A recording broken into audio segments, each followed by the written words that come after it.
Good Thursday evening and welcome to the NCWLIFE Evening News. I'm Grant Olson. Here are a few of the stories we have coming up for you tonight. A Wenatchee man suspected of assaulting his spouse in November was jailed this week for allegedly stalking her. In Nespelem last week, the Confederated Tribes of the Colville Reservation opened a new rental housing complex plus 10 units of emergency housing for tenants facing homelessness. It's what everybody's talking about. Get ready for bitterly cold temperatures beginning tonight. That, plus your Martin Luther King Jr. forecast on Monday, all coming up in weather.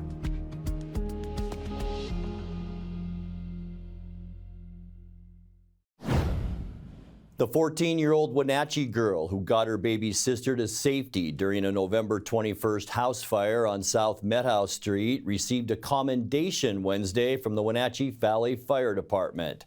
Fernanda Santos was among 19 people staying in the two-story house in the 300 block where all 4 smoke detectors were non-functional. Everyone in the house was able to escape prior to firefighters arriving. In a meeting of the department's fire commissioners, Wenatchee Valley Fire Chief Brian Brett said Fernanda showed real heroism during the emergency.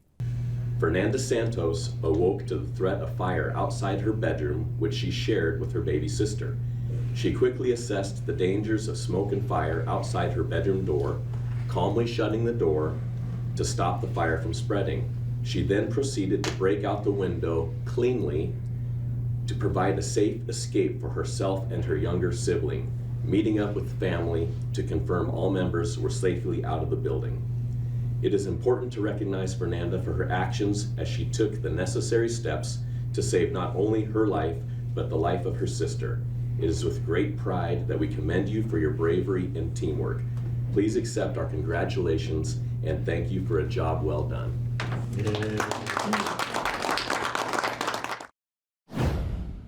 A Wenatchee man suspected of assaulting his spouse in November was jailed this week for allegedly stalking her. On Monday, 49-year-old Robert Gerald Hansen was ordered held without bail after allegedly violating a court order protecting his wife at least 6 times in early December. Hansen had been arrested November 13th and charged with second-degree assault for allegedly attacking and strangling his wife in their home. Court orders issued in that case barred Hansen from contacting or approaching within 1,000 feet of his spouse. But in September court, Chelan County Sheriff's deputies said cell phone data shows Hansen loitered outside his wife's residence on 6 separate days. Judge Travis Brandt yesterday entered a new order setting bail at $500,000. Deputies say they may seek additional criminal charges against Hansen.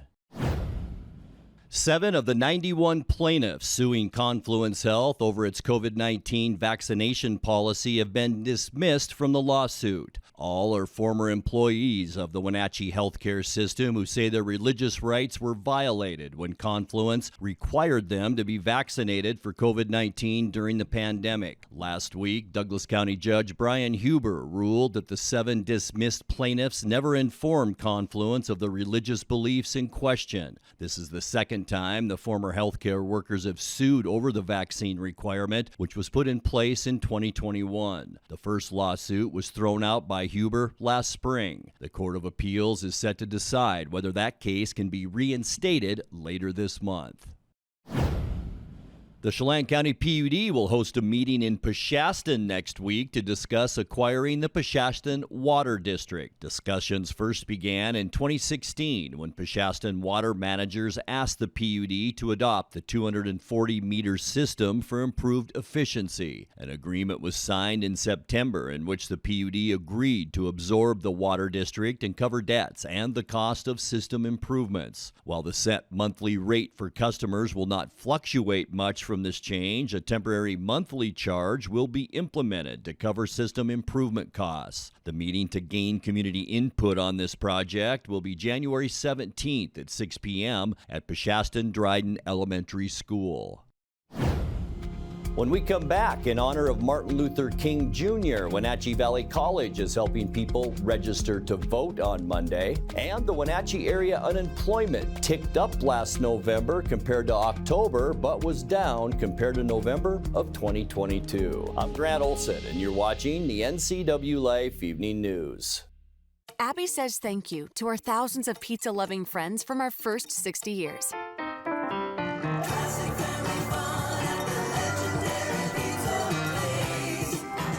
From our family to yours, thank you.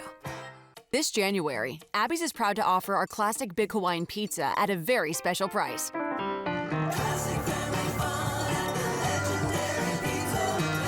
Order now at abbys.com or join us in our parlor for a legendary pizza tradition. At Local Myth Pizza, we believe in real food, freshly prepared with only premium ingredients. Our cheeses are imported from Italy. Our sauces, dressings, and even our sausages are made in-house fresh daily.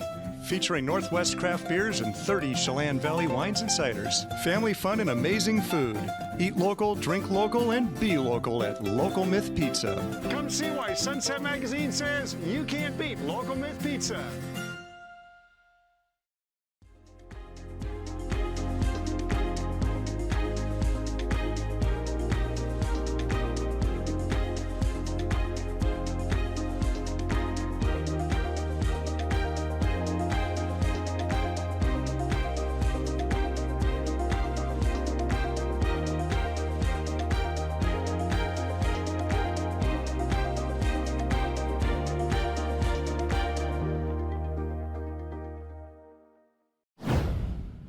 Wenatchee Valley College is helping people register to vote.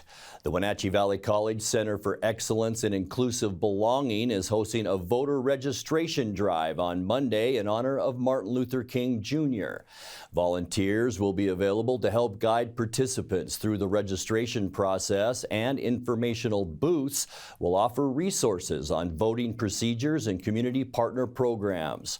Volunteers will also be door-to-door canvassing Wenatchee and East Wenatchee. The free on-campus event will take place in the Wells Hall Theater from 9 a.m. to 4 p.m.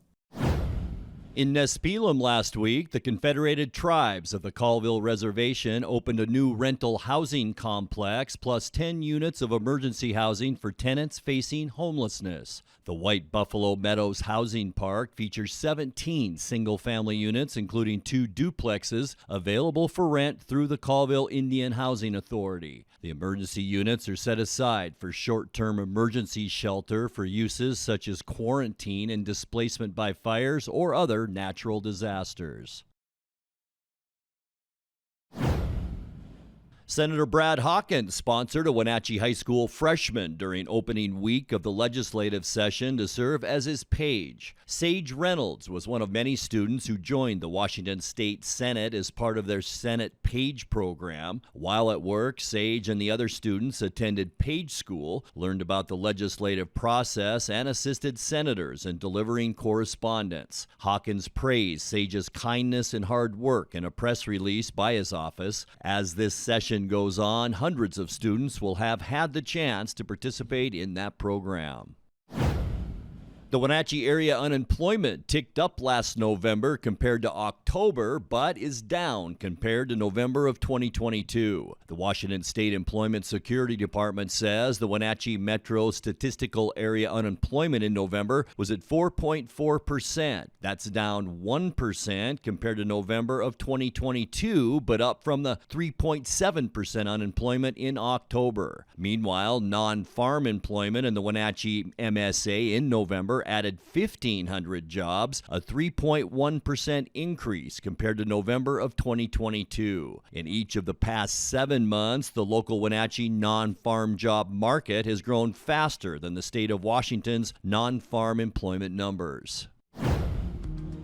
Coming up next, it's Thursday, and that means Paws for Pets from the Wenatchee Valley Humane Society.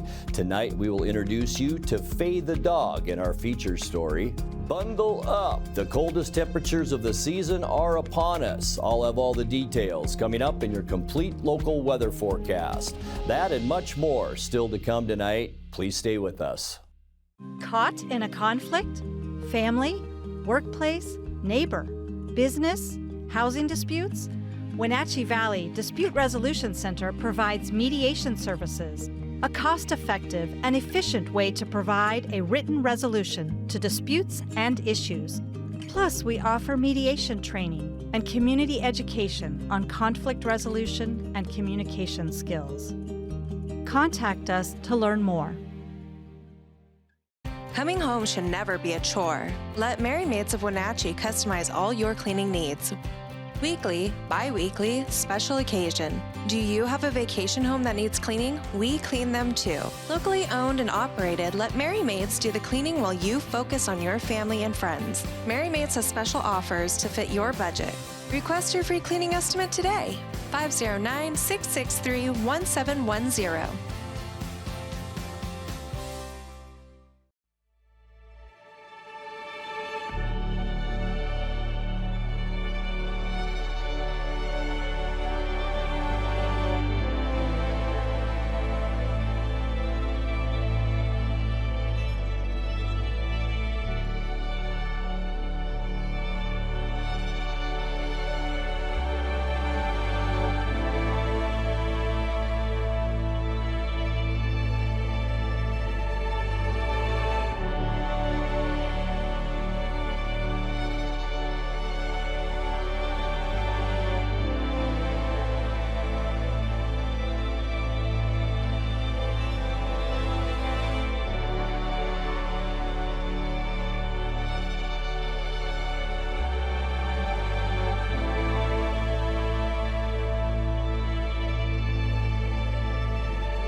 It's time now for our Pause for Pets feature from the Wenatchee Valley Humane Society.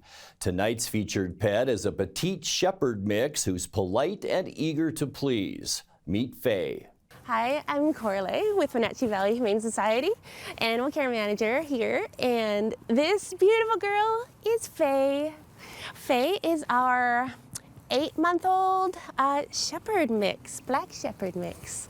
And she's been with us for far too long, so we really wanted to introduce you. Faye came to us as a stray, and she was really, really skinny, so we've been trying to put some weight on her. But we just love her so much. Yes, she's such a good girl. Faye loves to play fetch. It's her favorite game, and she'll even drop the ball for you to pick it up, sometimes. She's really smart. She knows sit. She's one of the rare dogs who you can tell to stay, and she actually will. Yes, you're very good at that. She loves going on walks, and she's really good at listening. She's always watching us, and she just wants to please. She wants to do whatever you want her to do. We have the benefit of a little more information about her because we had an amazing volunteer take her for the weekend for a little getaway. And so she got to have a little home for a bit.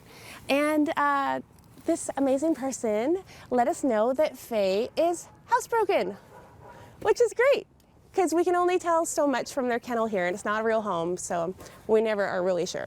But she is. We still don't know how she would do with cats because they didn't have a cat, and you know, with strays we never know. But we do know that she's great with other dogs. She's maybe a little shy of them at first, but she gets along great with them.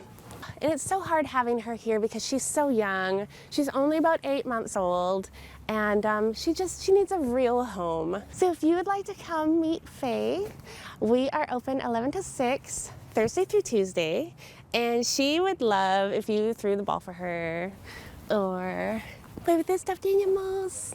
Yeah, just come spend some time and get to know her. Time now for a check of your North Central Washington weather forecast, and what a day we had today. This is what came our way about 1 o'clock this afternoon. This is video we shot outside our studios at about 3 or 3:30 this afternoon. Yeah, we picked up some snow quickly. In fact, I saw a snow squall warning that the Weather Service put in place today.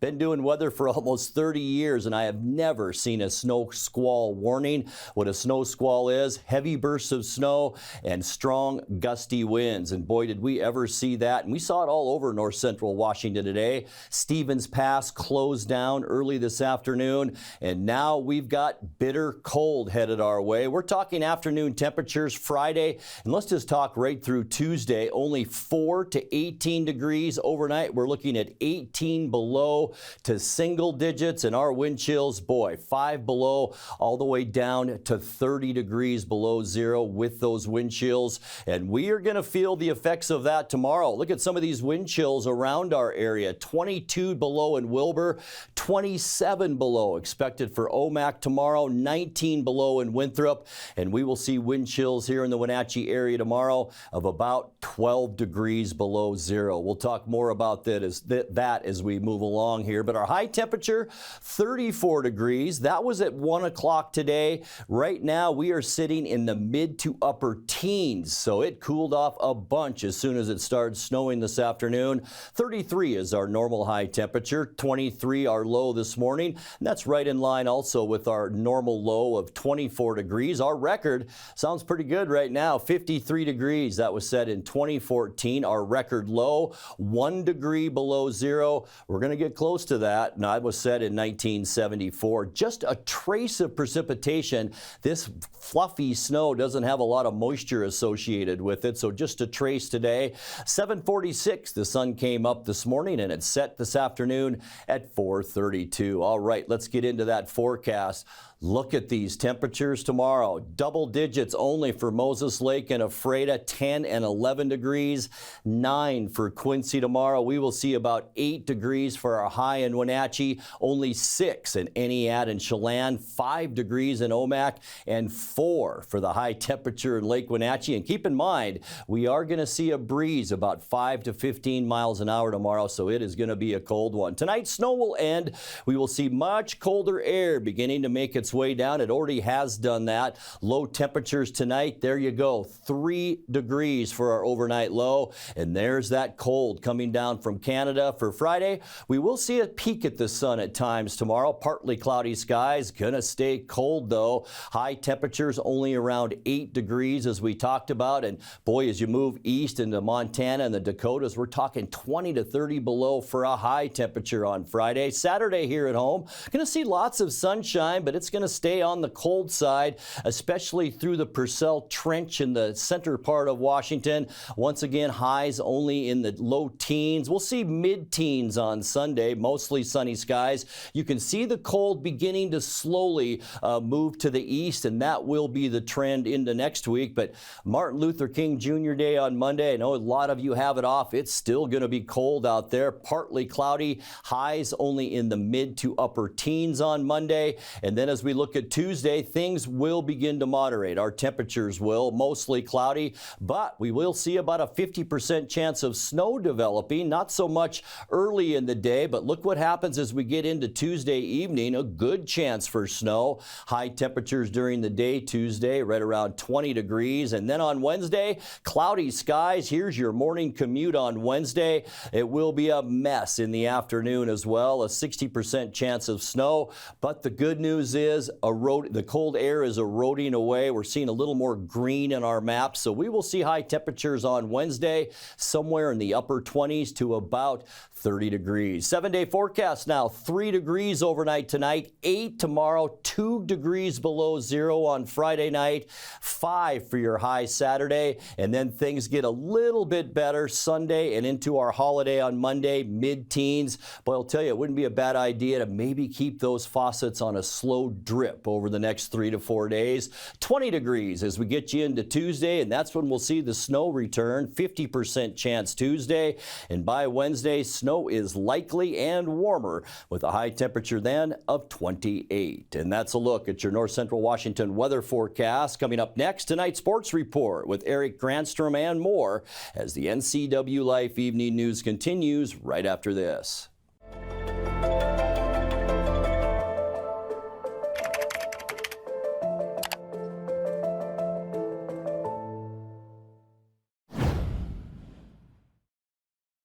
The Cougars beat USC on their floor for the first time in 9 years last night. Isaac Jones came off the bench to score a team-high 26 points for the Cougars, while Jalen Wells pumped in 17.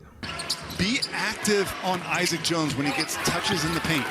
Yakimovsky wide open for the left-hand finish. Rice, the two-man game with Clough, picks up the dribble. Yakimovsky cuts baseline. 10 to shoot. Jones sees the double team. It's Johnson on Jones, cutting Wells. Wells fighting through some contact, finesses it in. Washington State has looked a little out of sorts on offense here in the second half. Double team comes on Jones, has to try and get rid of it. Defense rotates. Here's Watts. Shot clock winding down and hits a dagger. The extended 2-3 zone, very much the same defense that Washington State used in the first half. Jones working through some traffic. Tough shot, high degree of difficulty. Kobe Johnson with 4 fouls. Keep an eye on that. Jones this time going against Wright. Sneaks it in. The last 2 minutes of the game with all that shooting and offensive prowess, and they couldn't put the ball in the basket. It's a 9-0 Washington State run, and they're going to just dribble this one out. So Kyle Smith and Washington State go on the road and pick up a win against USC. We talked about the defense of the Cougars versus the offense of the Trojans. It was the immovable object that was the victor here tonight. WSU improved to 11-5 on the season and 2-3 in Pac-12 play with the win. Now coming up tonight, 23rd ranked Gonzaga is on the road at Santa Clara at 6:30 on ESPN. Washington hosts Arizona State tonight at 8 on FS1. Women's schedule tonight has just one game on tap. 16th ranked Gonzaga hosts Santa Clara. That's at 6 o'clock on ESPN+. Seattle Kraken look to tie their longest winning streak in franchise history tonight in the nation's capital. Seattle's at Capital One Arena facing Washington, trying to win its 8th straight. Yanni Gourde and Coach Dave Haxtell say they need to just focus on each line shift and period by period. It's tough for them to match up probably. I'm not in their shoes, but if one line is rolling one night, then you want to match them up, and then the other night is another line. So it's everybody's been contributing, and I think that's the key on this team is it's next guys up, and like we're just like everyone is ready for their chance and their opportunities every time they go out there, and we're all ready to contribute and try to do produce offensively for our team to have success. Everybody needs to have that responsibility defensively, and you know that's one of the parts of our game, especially coming off the 4-day layover. We were a little bit loose the other night, and you know against this team tonight that'll come back to haunt us. So yeah, we're obviously we're asking different guys to play in different spots. And that creates different roles for them, but ultimately we're working to build 4 lines. Our minutes have been really balanced. We're in the middle of a long road trip here, so we're not controlling the matchups. Guys got to be ready to go out and play on both sides of the puck against whoever the other team decides to match up against us. Kraken and Capitals are on right now. You can watch it on Root Sports Northwest. Well, even as he faced losing his job as Seahawks head coach yesterday, the ever-positive Pete Carroll was focused on the future. In his 14 years as head coach in Seattle, Carroll says the most important relationship he had was with general manager John Schneider. It's the relationship between the head coach and the general manager that have to make all this is my opinion, that have to make these decisions and have to put in motion the approach and the philosophy and how it's going to succeed and how to correct and get back, course correct and all the things you have to do. That relationship has to be, in my opinion, and I'd seen it so many times in so many other situations I've been in, that there was just 2 guys, they go get a hot shot from here and a hot shot from here and they expect them to go together, which they might make it, and without the appreciation of what that relationship is, you miss it, and you falter in the course of the exchanges that you have and the decisions that you make. Because what's most important that we were together. It wasn't the actual decision, is that we could find common ground and then move together and then go make it work as best we could. And it didn't always work, but we understood how we got there. We appreciated one another's input on the deal. And I had to say so, but Johnny made millions of decisions here because he was great at making those decisions. And so, in my opinion, we just had to figure it out, and I had to lean for him, he had to lean for me, and we were willing to put ourselves, the individuals, behind what the marriage was all about. And so, I don't mean to be teaching other franchises how to do it, but that's what I think is the key. And whether you're in basketball or wherever you are in baseball, it's those relationships, and that's just so that you can maximize what each guy has. I'm trying to help him be great. He's trying to help me be great, and nothing else was important. That was it. And so, as screwy as we got, and we have a kind of a saying, got to give a brother some slack, because we screwed up. We made mistakes a lot, and we had to cover for each other and all that. But we did, and I know we're both really proud of that. Carroll admitted he's not tired nor ready for retirement in yesterday's press conference. He added that he continues to beat the drum on behalf of former NFL players with the league.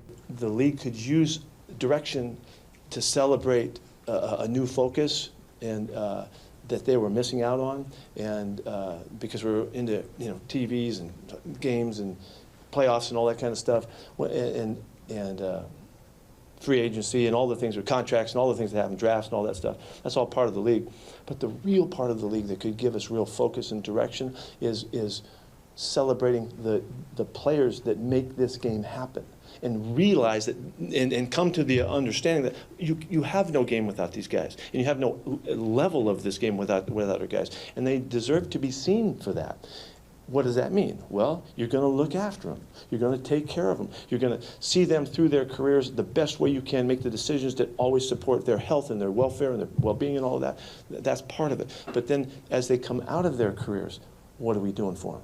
Do we let them go and now they're on their own? Or do we celebrate them from now on? Was it not worth a lifetime of support for those guys, and whatever that means?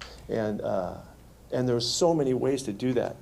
When Dave Baker was at the Hall of Fame, I talked to Dave about this. Why could we not find ways to utilize our former players in ways all over the country and let them be ambassadors for the league and for sports and for achievement and for manhood and all the education and all the wonderful things that they can stand for, and just stay with them forever because they played the game.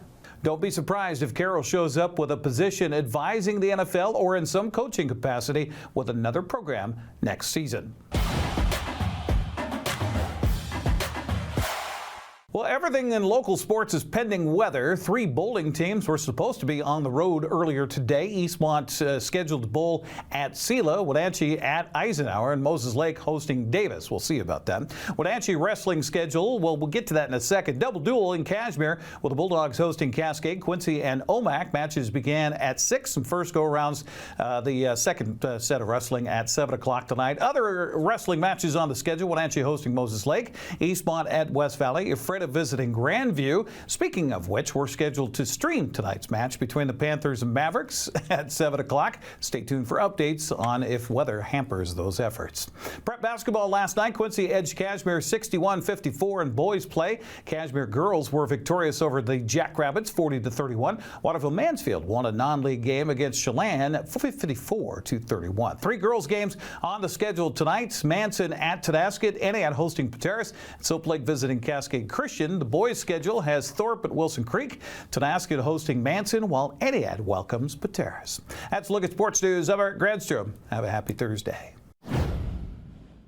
On the next edition of Wake Up Wenatchee Valley, we are up here in beautiful Sleepy Hollow with Nancy, with Jim. They have a really cool Veterans Immersion event coming up. We'll also get an update with Nancy on how the new facilities, the new campus for the Alethea Writing Center is on the way, and a few horses, too. We might check them out as well on the next edition of Wake Up Wenatchee Valley. And that will do it for our newscast tonight. For more news from around North Central Washington, you can find us at ncwlife.com, on our social media channels, or on our mobile app for iPhone and Android. And remember, if you see news happening, we'd like to hear from you. Email us at news@ncwlife.com or call 888-6295. I'm Grant Olson. Thanks so much for being with us. Stay safe out there. Have a great night.